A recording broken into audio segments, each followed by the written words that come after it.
Five animal poisons with amazingly specific purposes. Number 5.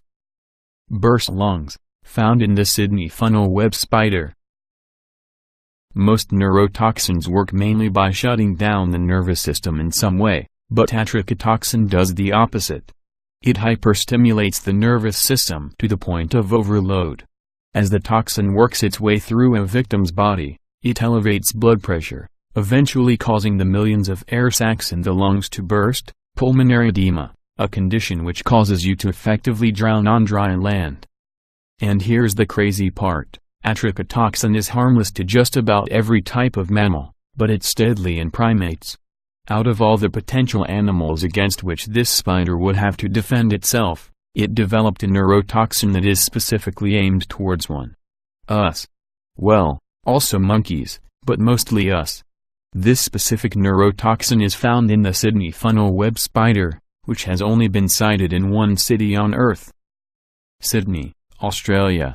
It's considered the most dangerous spider in the world because its venom, which is actually a cocktail of chemicals and neurotoxins, can kill a human in only 15 minutes.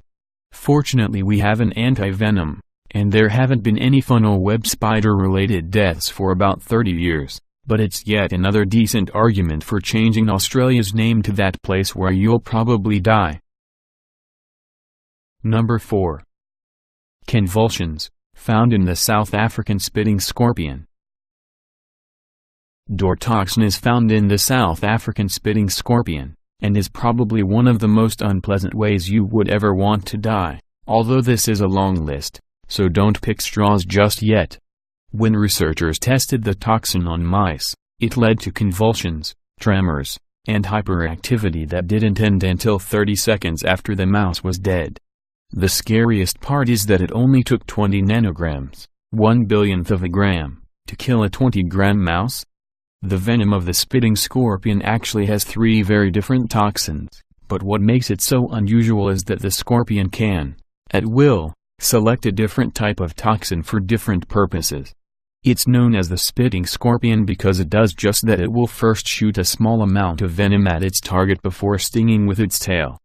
Researchers believe it does this to conserve its more potent venom, which takes more energy to produce. This venom is composed of a different toxin mix and regenerates more quickly and can effectively scare away a predator or simply kill a small victim on its own, with no need to break out the big guns unless it's really necessary. Number 3. Psychedelic Trips, found in photodes.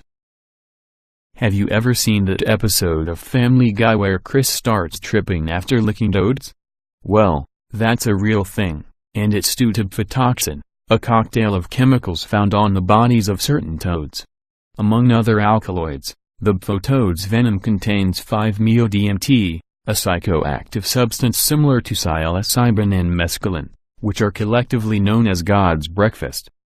That is, some of the reported effects of 5-MeO-DMT include perspective shifts, spiritual experiences, euphoria, visuals, and, at least once, the feeling of being sat on by an elephant. Phytoxin is secreted through glands on the backs of photodes and is, plain and simple, a defense mechanism. It's easy to laugh about it, but it's actually incredible that something like this evolved in such a specific way. Unlike neurotoxins that kill the victim, phytoxin has the much nicer result of leaving the victim alive with the memory that it should stay away from that type of toad. Say you're a predator who tries to eat a toad. Maybe you don't spend 3 hours barely conscious wondering why at the vagaries of the universe while the sky folds into itself and a cactus explains the virtues of sock ironing, but you're thrown into an incredibly vulnerable state for an appreciable length of time, which typically spells death in the animal kingdom. The point being, if you manage to survive the first dose of phytoxin, you don't go back for a second. Number 2. Brain hemorrhages, found in the Llano caterpillar. Studies on the Llano iblyca caterpillar are few and far between, mostly because it wasn't much of an issue until about 20 years ago, and since then there have been over 500 deaths associated with envenoming by this caterpillar. researchers are still working to name the exact neurotoxins present in the Llano's unique venom, but they are already well aware of their effects. One woman who was stung by the caterpillar died through intracerebral hemorrhaging, in other words, her skull filled with blood.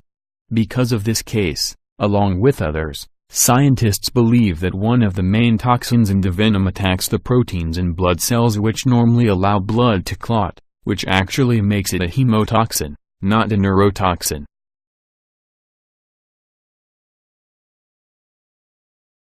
Resulting in massive bruising that slowly spreads over the body like gangrene.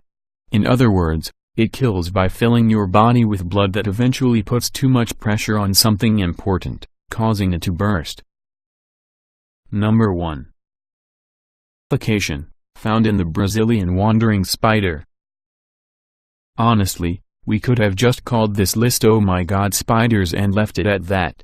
Spiders are some of the most cold-blooded killers in the animal kingdom, and if they created a society based on ability to kill, the Brazilian wandering spider would be their king. One of the main components of the venom of the Brazilian wandering spider is a neurotoxin called PHTX3. Let's start with the basics. PHTX3 can give you an erection that's so intense it leaves you impotent. Crap, wait, we were going to build up to that. But seriously, what else could be more important? The condition is known as priapism, and is caused by a specific element in the neurotoxin called TX26. From an evolutionary standpoint, a creature that is impotent serves absolutely no place in nature. So the Brazilian wandering spider doesn't just kill its attackers, it literally renders them obsolete. In addition to an uncomfortably raging boner, PHTX3 targets the calcium channel and neural synapses with the effect of causing involuntary muscle control, especially around the respiratory system, leading to asphyxiation by preventing your diaphragm from contracting. Basically, you suffocate to death.